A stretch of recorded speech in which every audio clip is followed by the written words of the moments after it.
Hey guys, welcome back to my channel.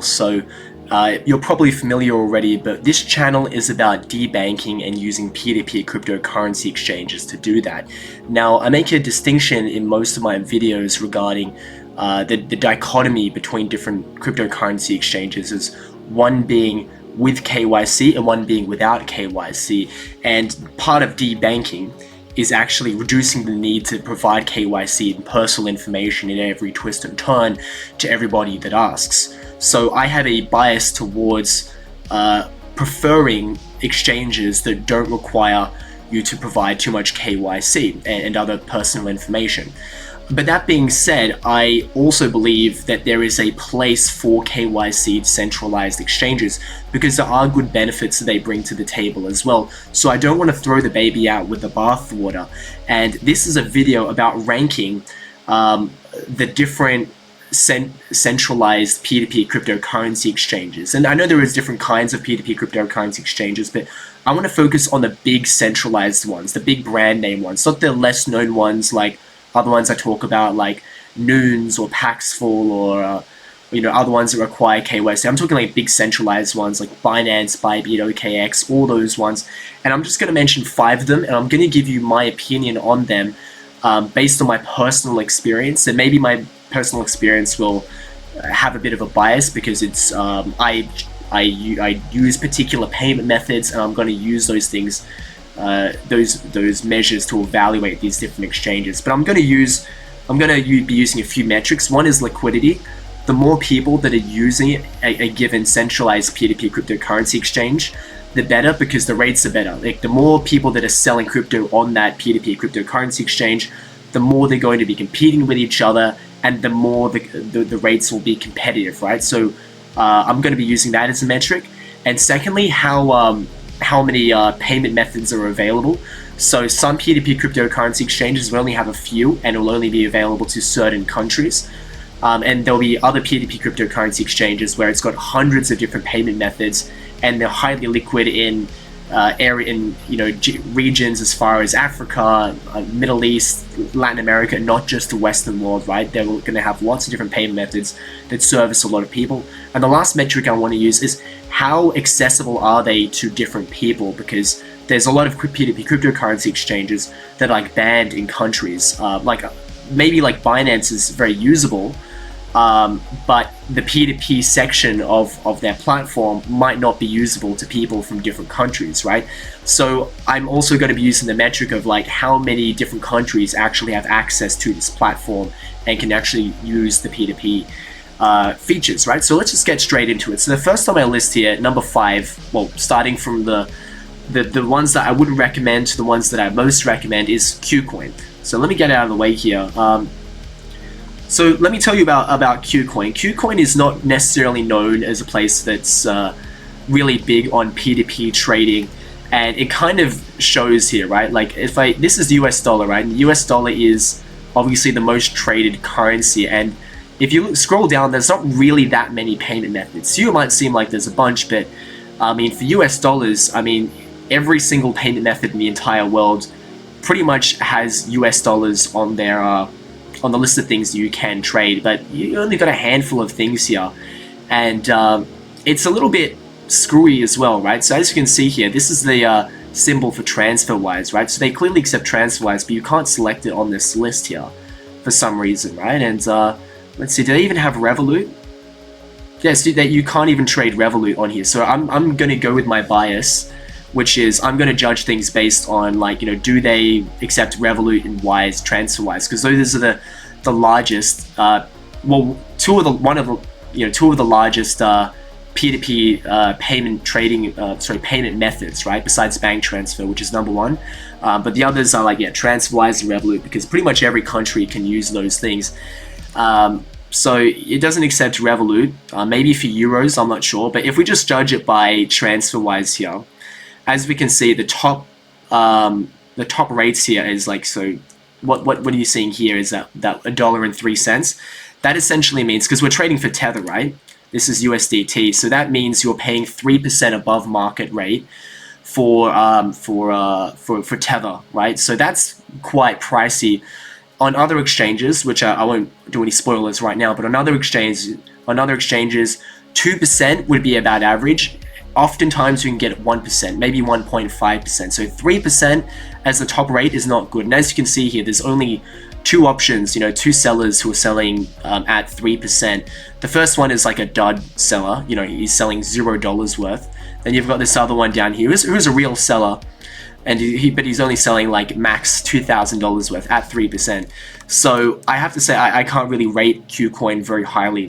Getting straight to the next one is HTX. So HTX is also known as Huobi, and I think with Huobi is that I generally consider it a Chinese exchange.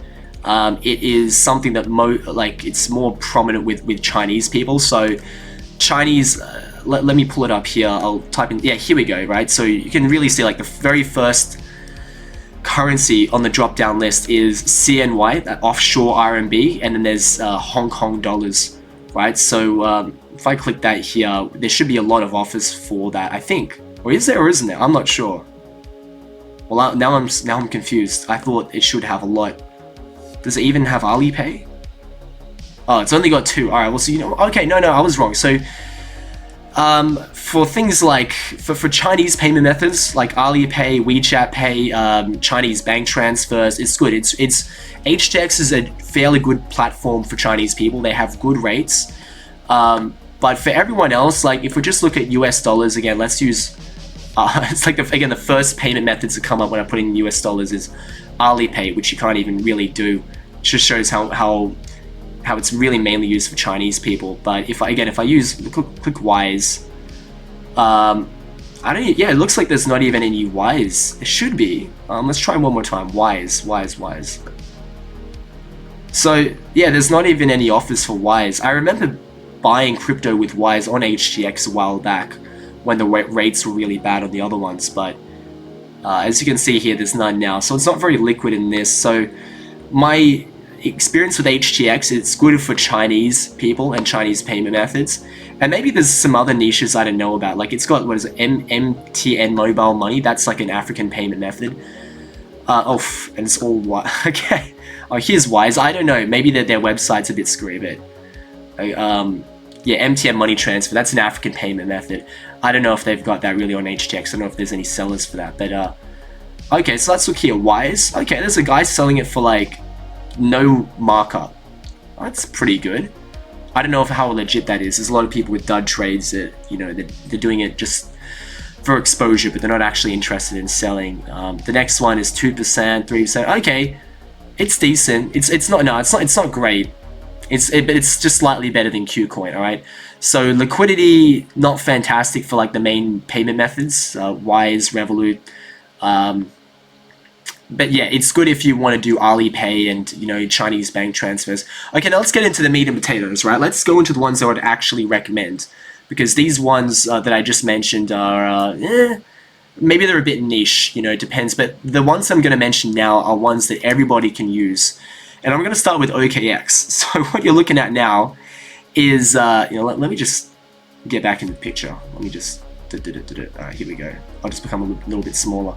What you're seeing here, unfortunately, is, it says here, the product is currently not available in Poland due to local laws, right? I'm just happen to be using a Polish VPN. But I was playing around with all the other VPNs for different countries, and so many countries, unfortunately, have been excluded from trading with OKX's P2P, including Australia, where I'm from. And OKX, frankly, would have been much higher on this list until recently, because it's got a lot of payment methods, it's got very good liquidity, I've enjoyed it very much, but just suddenly, I don't know what different laws have come in, but it looks like I don't know, various countries have banded together to crack down on peer-to-peer trading, which is something that I think is going on right now. It's part of the reason why I think these non-custodial, non-KYC exchanges are the future, because this stuff is less likely to happen. When it comes to these centralized exchanges, they're much more likely to be throttled by centralized institutions, right? So as you can see here, many different countries won't allow peer-to-peer trading. So I'm going to change to just a random VPN right now, change server, I mean, and we're going to see if that country will allow for for OKX, right? So this one I'm changing to Netherlands. I'm only going to do this once just to make a point here, right? So doesn't work in Australia, doesn't work in Poland. Let's see if we can get lucky here. And will it work in the Netherlands? I actually don't think so. Will it say the same thing? Oh, wait, yes, no? Oh, no, there you go. This product isn't available in Netherlands due to local laws and regulations. Now, that's such a bummer because OKX was a fantastic peer-to-peer trading platform until literally 3 days ago. And then I started getting this message, and I still use it, but I use it through a friend's account, more or less, in a country that still allows for it, which is terribly inconvenient for me. I'm still able to take advantage of it, but it's not the same. And for many people watching this video, they probably aren't going to be able to use OKX's peer-to-peer trading platform, it's really unfortunate because of how good it's been, but I can't recommend it too highly. But if you can make it work, then by all means. So the next one up is Binance. Now, Binance is one that I really recommend. Binance has a fantastic peer-to-peer trading platform, and originally I considered it number one. I'll go into reasons why it's number two, but the reason why I originally thought it was number one is just because it has such a variety of payment methods. So every peer-to-peer cryptocurrency exchange will offer every currency that they can possibly do, from just everything as obscure as ZWL. Don't know what the heck that is. It's probably Zimbabwe, Zaire, some country like that, right? And just for example, I'm just going to click on this really obscure payment currency, ZWL, and I guess there's probably, oh, never mind. Okay, there's none for it. But let's try ZAR, right? I think I've heard this one. ZAR is, I think that's the Rand, right? South African Rands. ZMW, and just look at this. Okay, just to make a point. So ZMW, I didn't even know what currency that is. It's somewhere in Africa. But look how liquid it is, right? They've got so many different payment methods. They've got so many different sellers for ZMW. And I've never even heard of these payment methods. Look at this. FNB wallet, Airtel Money, MTN Mobile Money. That's one I mentioned before in a previous video. This is an African payment method. And so if you're in a country where there's not a whole lot of liquidity between your national currency and crypto, peer-to-peer trading is the way to go, and you need to go to the places where there's the most liquidity, and Binance has pretty much got you covered. It's even better than the number one peer-to-peer cryptocurrency exchange I'm going to mention. So this is a real advantage to it. Let's go to ZOF. What the heck is XOF, right? It's again another random African country with a really crappy currency, and still you can trade XOF. And look at the liquidity, it's not bad. The difference between the top offer and the one down here, it's only 3. Well, I don't know exactly what that is, but the percentage difference is not huge, right? So the liquidity is really good. Look at this, 13 pages of offers for XOF, right? So that's incredibly good liquidity for so many different payment methods, right? So when it comes to things like USD or Euros or GBP, AUD, CAD, it's really good, right? So you're going to have all the main ones. And just to... Now, okay, the reason why I don't rank it as highly as I would have in the past is because, unfortunately, Binance, probably their arm has been twisted by regulators or whatever to remove certain very popular payment methods, and the two favorite ones that I have is TransferWise and Revolut, and they've gotten rid of them recently. However, there is a trick that you can use. If you go to USD or Euros and then you click bank transfer, most of these are wires, right? And it'll be in the seller's name, as you can see here, NCT Wise. And then if you click on the buy, it'll have, the person will in their description just say, this is a Wise transaction, right? And the rates for the Wires are still good. So even though Wires is kind of banned on the platform, people are still trading Wires no problem. And look, this means here, just to make it clear, that's a 1.5% above market rate. So that's incredibly good. It doesn't have Revolut, but again, one of these people will have Revolut in the name, and they'll probably still be trading Revolut. So I really like Binance. The only thing I don't like about it is that they are starting to scale back on the payment methods. Again, as I mentioned, their arm is being twisted.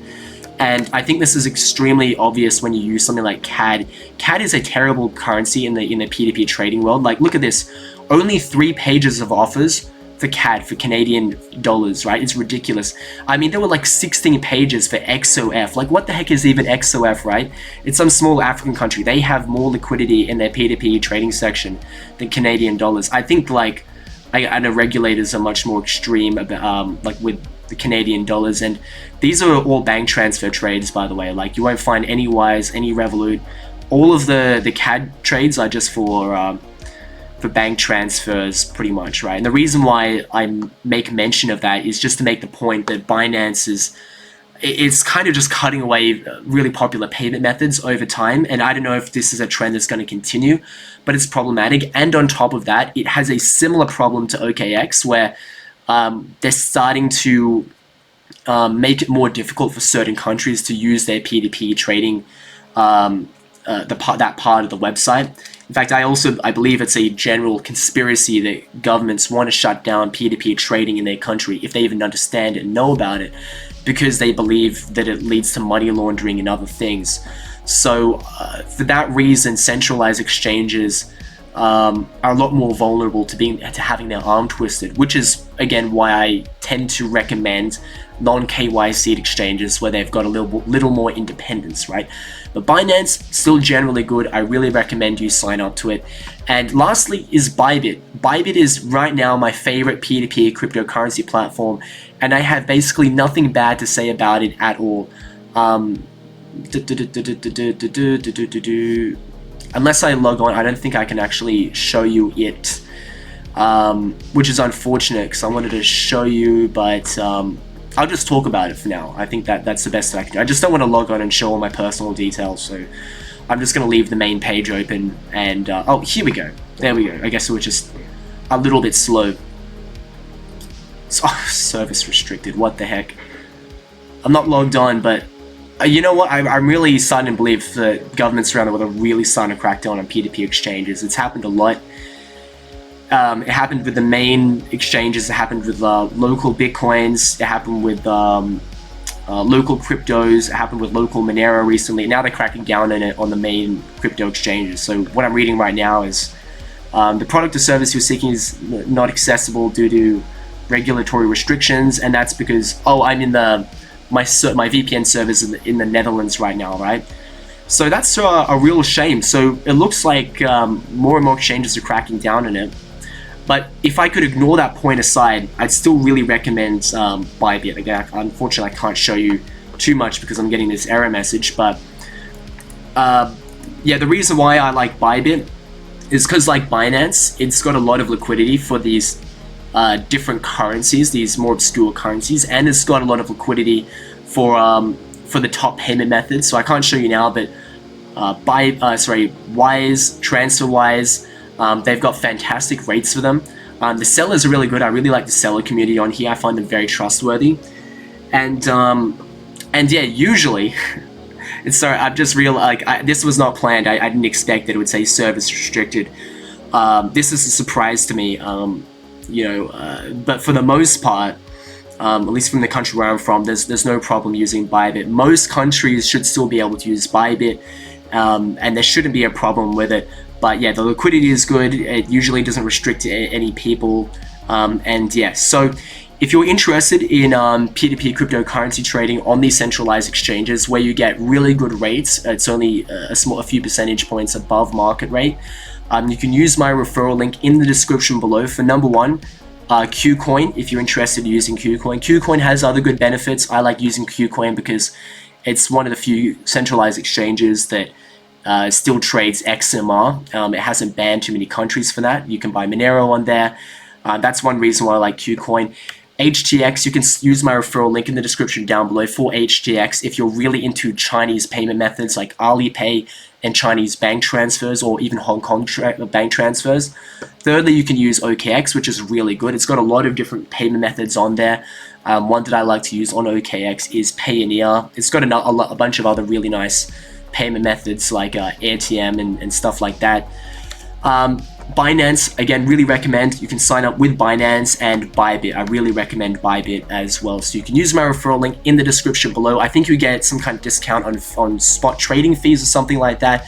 So it's better that you sign up with my referral link than just signing up on your own. It's going to be better that way. It's a win-win for both of us. And if you like these videos about debanking and P2P cryptocurrency exchanging, whether that's just because you want to retain your anonymity, whether you want to make some money in the crypto world, or you just like to learn about these, how can I say, these anarcho-capitalistic ways of trading, secretly. If you like this kind of weird stuff, do subscribe. I think it can be a very educational thing for you. So yeah, thanks a lot for watching, guys, and I'll see you later.